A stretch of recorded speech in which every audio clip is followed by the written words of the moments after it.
Hey everybody, this is Grace.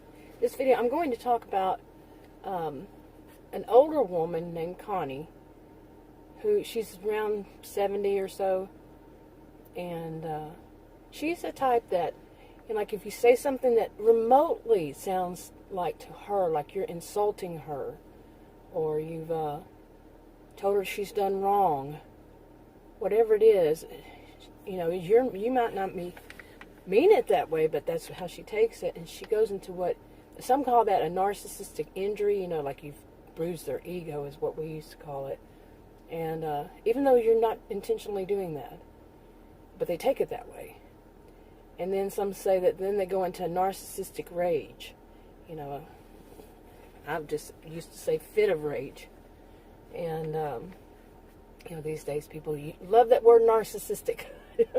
Not everybody, of course, and it's not everybody in any of this. But one size doesn't fit all. But I think maybe many of us have probably seen this before in an older person, whether it could be family member, like a mother or aunt or aunt, and grandparent. Somebody older, they just blow up, boom, and the other person's going, what happened? Why is this? That wasn't their intention. That's important. It wasn't their intention to do that. It could just be something that, like in this story, and like I said, I'm going to tell a story, and the other woman they're in a car driving down an old highway, the kind that don't have medians or shoulders, and they're old, and this one is very windy, and it's just turned dark. Okay. Late evening, and they're in a car, and they have a bunch of stuff in the back, and clothing and stuff like that. So, and she's with a woman named Ruth, who's probably in her late 50s, early 60s. So, okay, now I'll tell the story. Okay, now basically Connie's driving this white old clunker of a car, driving them, and like I said, through this dark, old area. Lots of woods around, and they've been driving for a while, and that's where it's this kind of thing starts.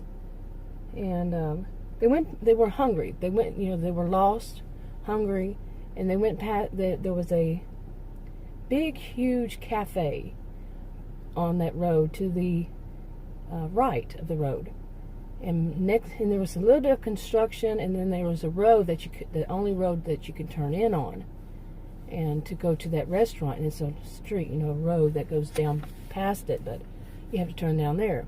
Now, Connie was driving down that windy road, so Ruth was watching, and she said, there's the restaurant, there's a cafe. And Connie went on, and she said, well, you just passed up where you have to go in, so you have to turn around. Well, Ruth notices that Connie gets really, like, she's basically seething. She's angry all of a sudden, and she's making kind of like noises, like she's very angry. Like some people, they'll go something like that, or just some kind of noise that means that she's angry.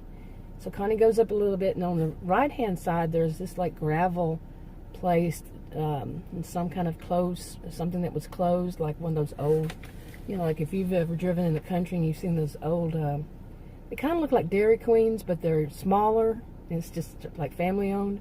I've seen so many of those in my life. I've traveled so much, road trips. But anyway, she pulls in there, and there's a cop sitting there. And Connie she does a real fast U-turn and gets back on the road, and like she's not even paying attention to what she's doing. And there was the cop in the cop car sitting there. And, Ruth was thinking, what would you be thinking? That, the cop's going to come after us, kind of thing. So, Connie goes and gets into that restaurant, the parking lot, and it's really packed. It's, very packed. And there's only one parking spot, and it's right in front. Like, they don't even really have much of a sidewalk. It's just so old, the gravel and all that. And Connie goes, and she parks the car right in front of the glass door. It's all glass, And Ruth tells her, hey, people can't get out if you do that. Okay, and she's really angry, like gruffy, you know. The way she was driving was bad, you know, when she got angry and turned around and all that was, you could, you know, she was angry. And she pulls in front and she's, you know, like I said, and then she moves it just a little bit and smirks and, you know, like that. So, okay. So when that happened, Ruth just said, you know, it was too much. She was afraid of her life, the way that Connie was acting, and she didn't want to be around Connie. And she was very, you know, her brain was very confused and upset. And so she just got out, and it's dark now. And she got out of the car and just kind of walked away. She didn't want to go in with Connie because Connie was being so, you know, being very rude, very, not even speaking, just angry. And the way she slammed the car into, you know, park and got her keys and stormed out. This, you know, also while Ruth was getting out, Ruth kept thinking, you know, why, what have I done? What have I done? You know, to cause this? What can I do to just keep her calm? You know, all the while she was driving back and driving crazy on that windy road and all, in the dark, no lighting. You know, those don't usually have lighting, my experience. And you know, she was trying to calm it, you know, by just making, like, you know, laughing a little. For some reason she knew to laugh a little or to just try to calm the situation down. When she really didn't do anything. Ruth didn't do anything. They would just say, hey, there it is, and there's the road. You know, there was some construction there. So when you know, Ruth's standing outside and it's pitch dark, and I mean, it's very dark and scary, she decides, you know, she better go in, and she goes in and she waits, sees this really long line, and she waits, she gets up there to the front to, you know, order some food, and the man was like, and all the people in this big huge cafe, it's a cafe, and they looked really rough, you know, like rough and tough, and they were looking at her like she, you know, she doesn't belong there, and she doesn't see Connie anywhere. But anyway, everybody was looking at her like, you know, who are you? Why are you here? And very uncomfortable. And she finally gets up to the front, and the cashier's a guy, probably around in his late 40s, tattooed, looks like he got them in prison. And he was very gruffy looking, or what is it called? You know, like just not unkept kind of thing. And he's smirking at her, and he's like, the people around are looking at her, and he's smirking. And, you know, she says, I want to order. So she goes to order, and he says, you got to give me the money. And she realized she doesn't have any money on her, nothing. And she says, I don't have it. And he said, well, you can get some credit if you can show where you work and this and that.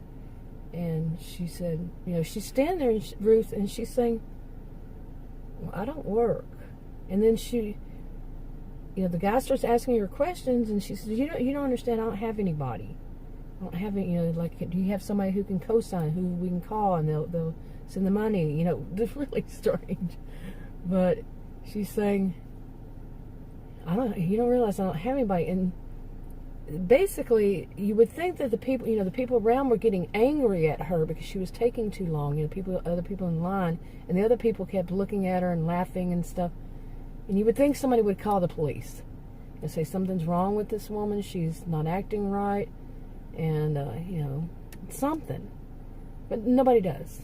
Okay, they just, you know, are very rude to her, and she has to get out of line, and she just stands there and you're looking around to see if she can find Connie. Well, she can't find Connie, so she waits and waits and waits, and finally, you know, everybody's out of the restaurant, and you know, the guy says, "What are you going to do?"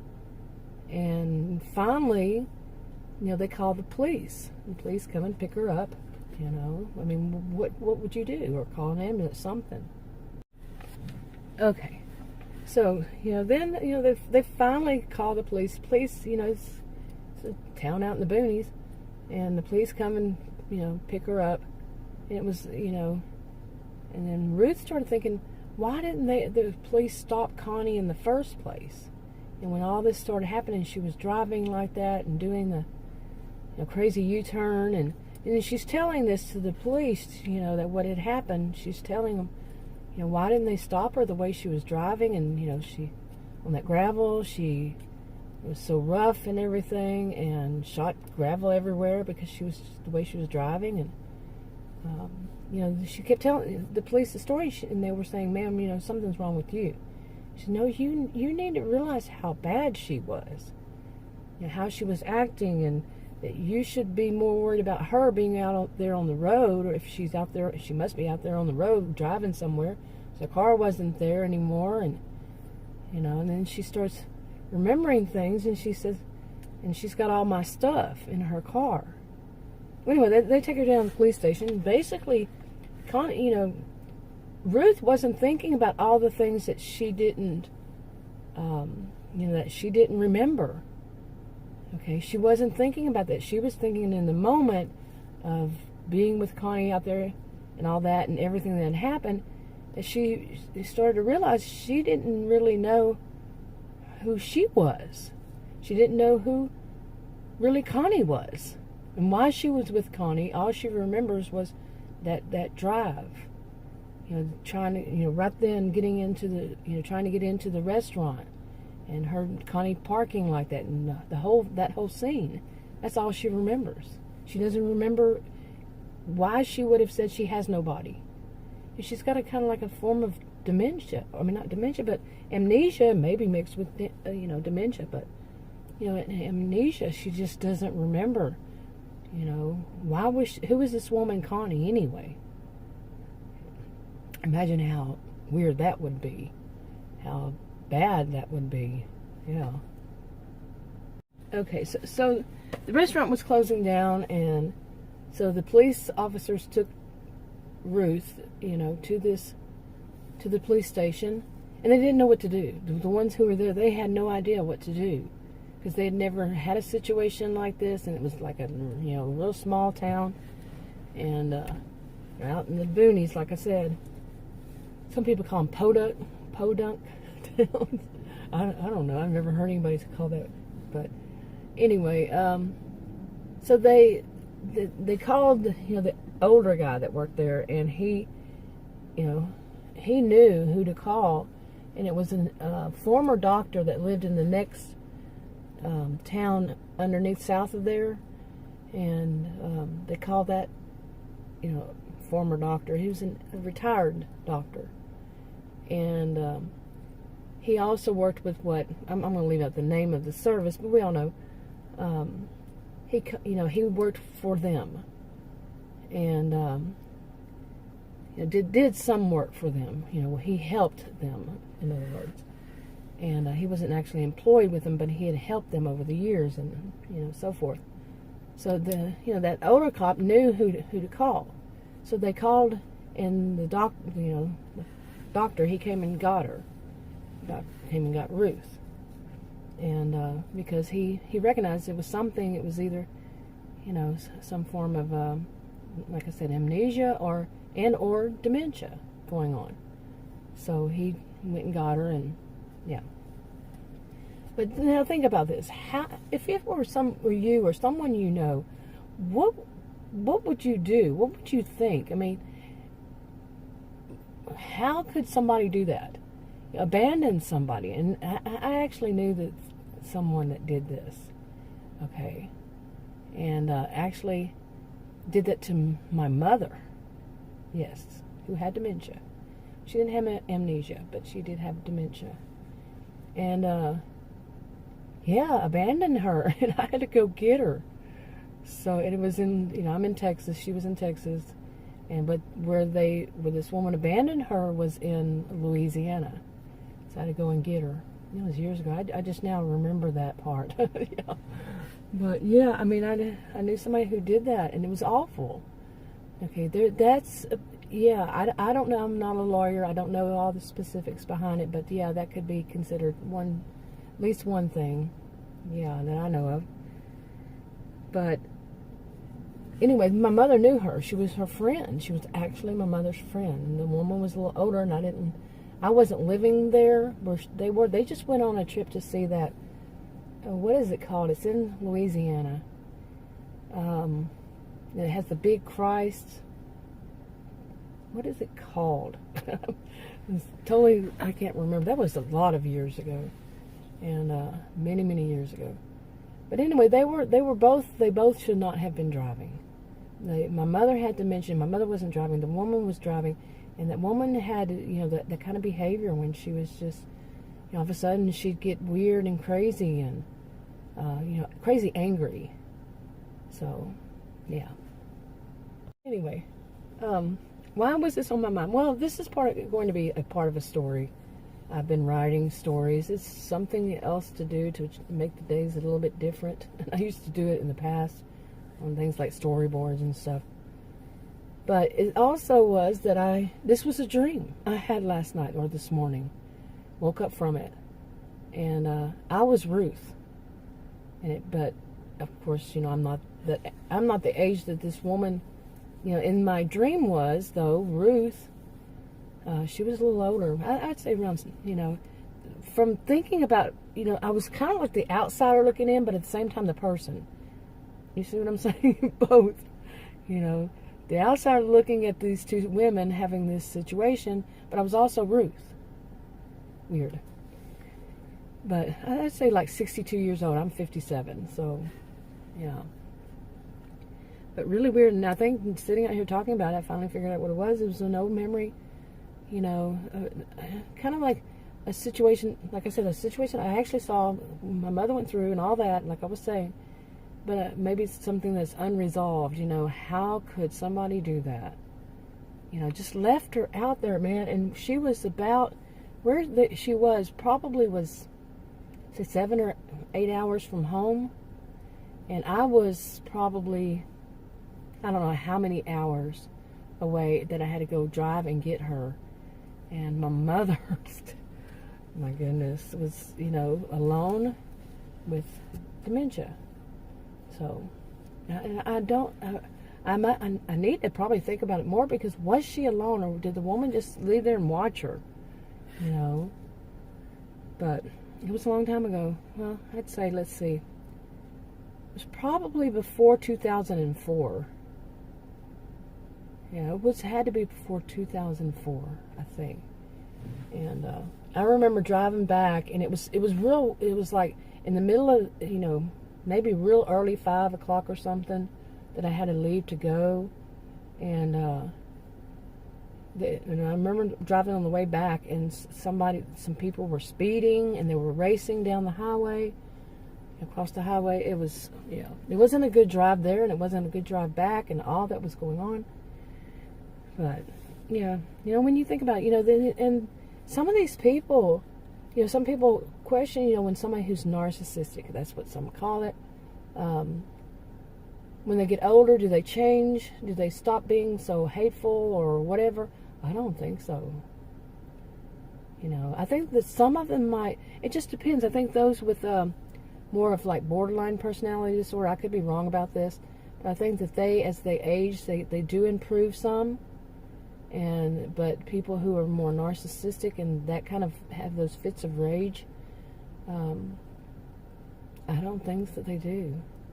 I think they just get more scarier, like the driving thing. So, anyway, and I don't even remember why I know why my mom was with the woman, but I don't know why they got in an argument, or what happened that they wanted to do that. I think the woman's car broke down or something.